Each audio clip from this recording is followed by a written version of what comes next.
Hey guys, welcome back to my channel. You are locked in at the right place and at the right time. So in today's video, we are going to be talking all about the business of social media, how to get your favorite brand's attention, and general tips and tricks to just being business savvy in the industry.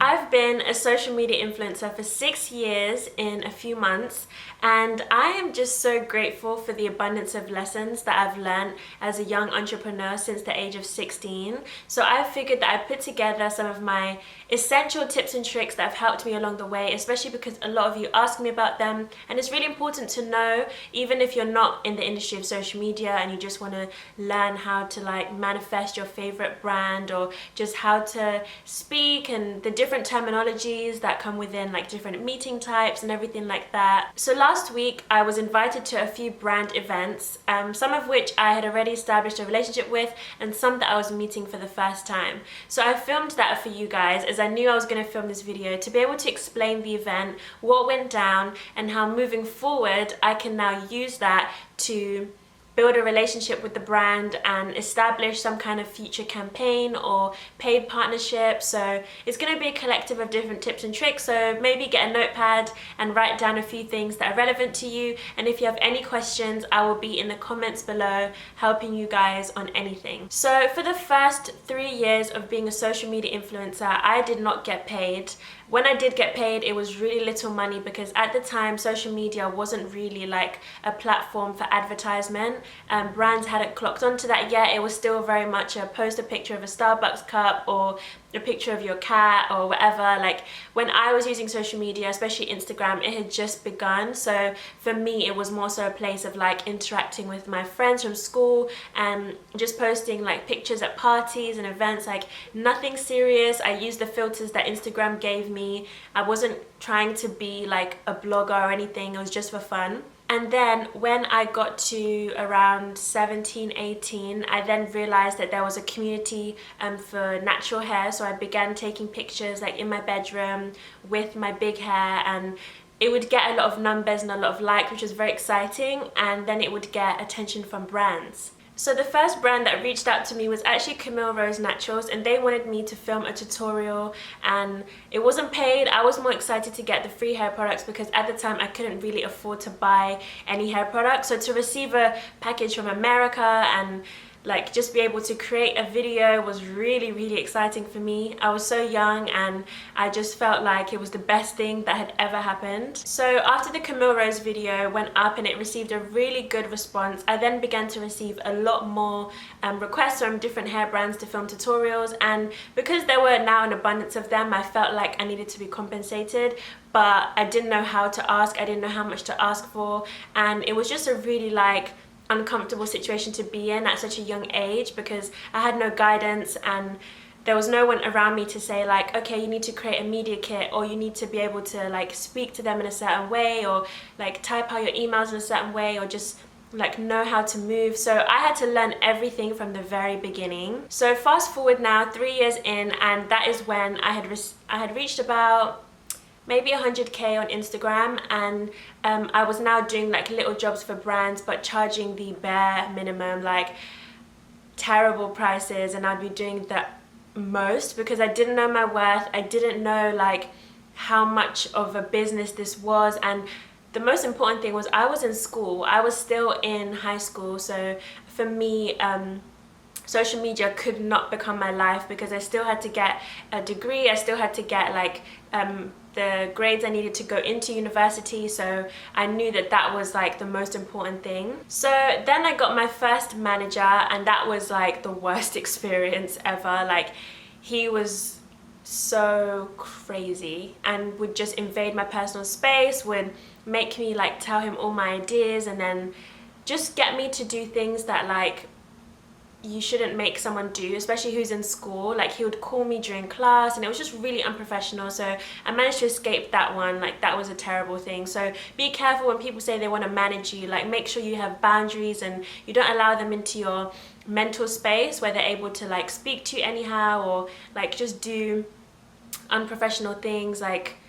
nothing crazy that I experienced, but just where like I'm receiving phone calls at 5 a.m. like, you need to post on Instagram, or like, why haven't you done this, or your numbers aren't growing, and you're like, whoa, it's just Instagram, like I'm in school, that's the priority. So that was just a really unhealthy relationship.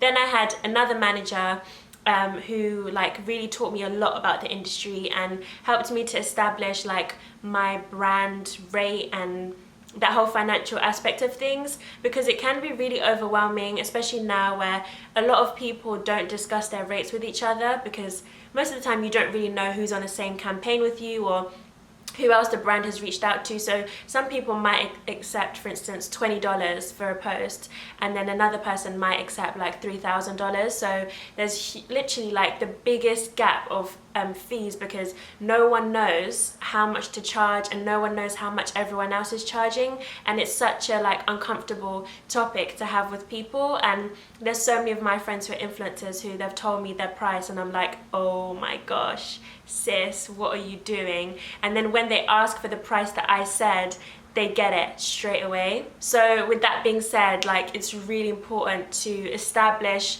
how much you charge for a post depends on like the amount of work that you put into it. So for instance, if you wanted to do it this way, which I often say to people, is look at how many hours it would take for you to plan the video you're making, how many hours or minutes it takes for you to take the picture, then the editing, then the caption. If you have friends around you who are influencers, like sit down amongst you guys and be open to being a collective and like share your rates, because it all depends on a bunch of different things and your brand identity. So yeah, like the industry can be really uncomfortable when it comes to rates and everything like that, but just as long as you know your worth and you know like the quality of work you're able to produce, then that's really, really important. And some people with 5,000 followers are requesting like $500 and they're getting it. So it's also the confidence within yourself that you know that you can get whatever it is you put your mind to. So now I'm gonna get to like the events that I went to and how moving forward I can get the brand's attention. But if you have any questions on rates or anything like that, please do comment below. And again, seek out advice from women who have similar numbers to you and who you're friends with, who you have that great space with to connect with.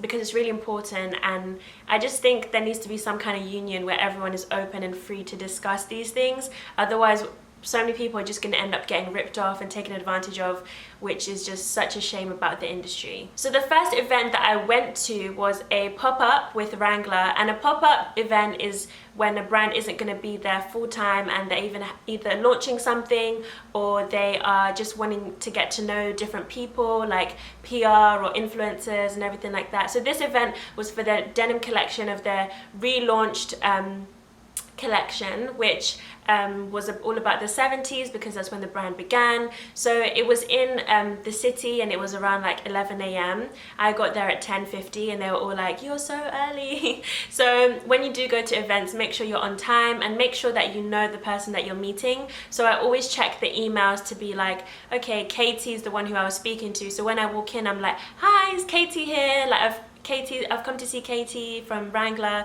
and then they'll be like, oh yeah, hi Nia, like nice to meet you, the way I've put on voices. So always know who you're going to see, always be on time, and just always be like yourself, positive, bubbly.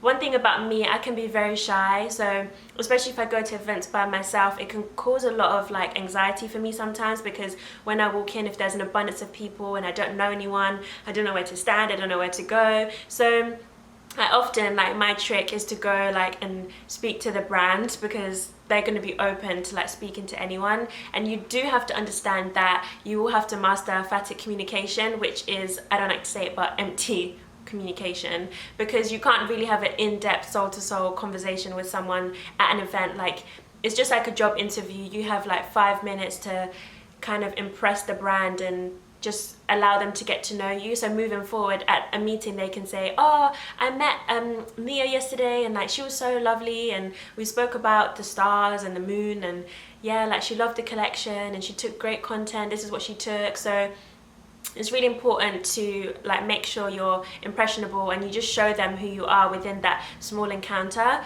And I did mention just now she took great content, so that is also really important when you go to a pop-up event or an event of that order, make sure that you create like really fun and really unique content that reflect who you are and how the event made you feel. So for me, I always do stories, unless I had a really bad time, then I won't post a thing. But I always do stories to just say like, this evening I did this and they had this that was really cool, and then I tag the brand and use the hashtag. And about 80% of my campaigns and jobs I've received have been from doing that, because I'm showing that I have an interest in your brand and I'm willing to like rave about it before even being paid, because I genuinely like it. So it's really important to make sure that you create things that reflect like the brand in a positive light. So at the event in particular, I got to try on a set, and then I took pictures, and like I was able to take it home. They gifted it to me, and now the ball is in my court. If I want to really build that relationship with the company, then I will maybe do a shoot with the outfit on and then tag them, and like try to get their attention through social so that they can follow up. Or I can like send them an email and say like, thank you for the event, I had a lovely time, I posted a picture here, and yeah, it just worked like that. So after that event was done, I then went to another pop-up. This was with ASOS and Clarins. So I love ASOS as a whole, so their PR invited me, and when I walked in, like there was no one there. Like it was kind of like a drop-in session, so people were invited like according to time slots. So it was more of a one-to-one interaction as opposed to like a collective of people. So this is also a really good opportunity for you to like really build a relationship with the brand. At this event, they actually showed me the products like one by one. We spoke about them, I got to smell them, feel them, and that just gives you like an insight to the brand and to the person you're interacting with, because again, you now have more of a like close time together, so they can really like get to know you and say like, you know what, we met Nia today, like she loved the product, so maybe we should consider her for like the summer collaboration or whatever. So there's also that way of doing it where it's more one-to-one, but like as long as you're confident and you just really thoroughly listen to what they're saying and you take cool pictures, again, you'll be fine. For this one, I got given a gift bag full of different things. So this is the gift bag that they gave me, and it says goodness in, nasties out. And it has different products inside of it, full-size products as well. So they're kind of giving you like the opportunity to build the relationship with them and to create, and for them to like get to know you, and also to see what it is you can do for them. So I got given the hydrating cream, the relaxing sleep mask, and the what is this? It just says clear out. So I think this was like to soothe any like pimples or anything like that. And then it also has a like booklet card inside that just talks about like the brand, and usually it would have hashtags, but this one doesn't. So I guess they're just trying to inform you as opposed to say like shout out about us and tell the world. So different brands operate differently. Some just want you to do promotion like hashtag, and then some want you to actually like really learn the product. So also know that as well. And one thing about business is don't take it personally. Like even if you do all these things and they don't notice you, that's okay, because another brand will. So just don't like focus too much on getting people's attention and making money. Like just do it because you love it and you want to have fun. I found that in life, when you do that with anything, then everything will always like come back to you in a positive light. So as long as you guys know that and you have fun, like that's the most important thing. I go to these events because my younger self would have never imagined being invited to like fashion shows or like parties or anything like that, because I came from, I wouldn't say nothing, but I didn't have access to the lifestyle that I live now. So I'm more grateful than anything to be a part of this. The next event that I went to was with Slogi, and I've worked with Slogi before on a paid partnership that we did, and then I went to a dinner with them 2 weeks ago in celebration of London Fashion Week, as they were the sponsor. So they wanted to have like a one-to-one lunch with me, and we got to go to the store and I got to pick up different things that I liked, because I do intend to like work with them. I love their branding and what they stand for. So by having the one-to-one lunch, that's a really good opportunity to like tell a brand your ideas and like what you want to envision with you and them.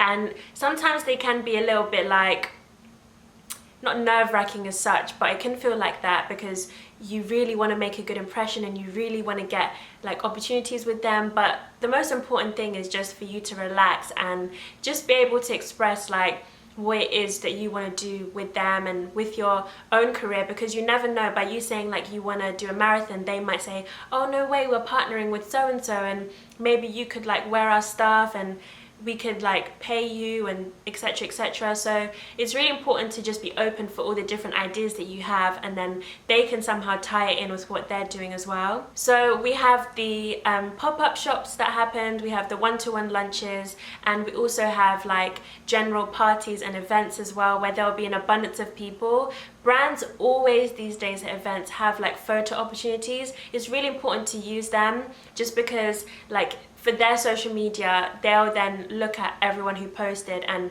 be able to like get to know the faces of the city that they're in. It's really important to show them like who you are, and just know that you were invited there in the first place. So that's already like a huge emphasis that you're on the right track and you're doing a great job. So make sure you take that into consideration and you're not so hard on yourself if you don't receive the opportunities that you want straight away. When I am creating content for brands, I always make sure I take into consideration their brand ethos, like how they represent themselves. So if a brand, for instance, employs me to create an ad and on their page is just pictures in the countryside, I can't then go and create a picture in the city. Like, they've already shown me their ethos and they love nature, they love plants. So take that into consideration when you're creating your content. It is good to be different, but just know when to like do that, because at the end of the day they'll ask you to like recreate it or they won't repost it. So always make sure you have that in mind whenever you're creating your content. So I hope that this video was helpful for you guys and you found it like useful for you moving forward. If you have any other questions, please do comment below and I will try my best to answer you guys and help you along the way. Good luck and you got this. Bye guys.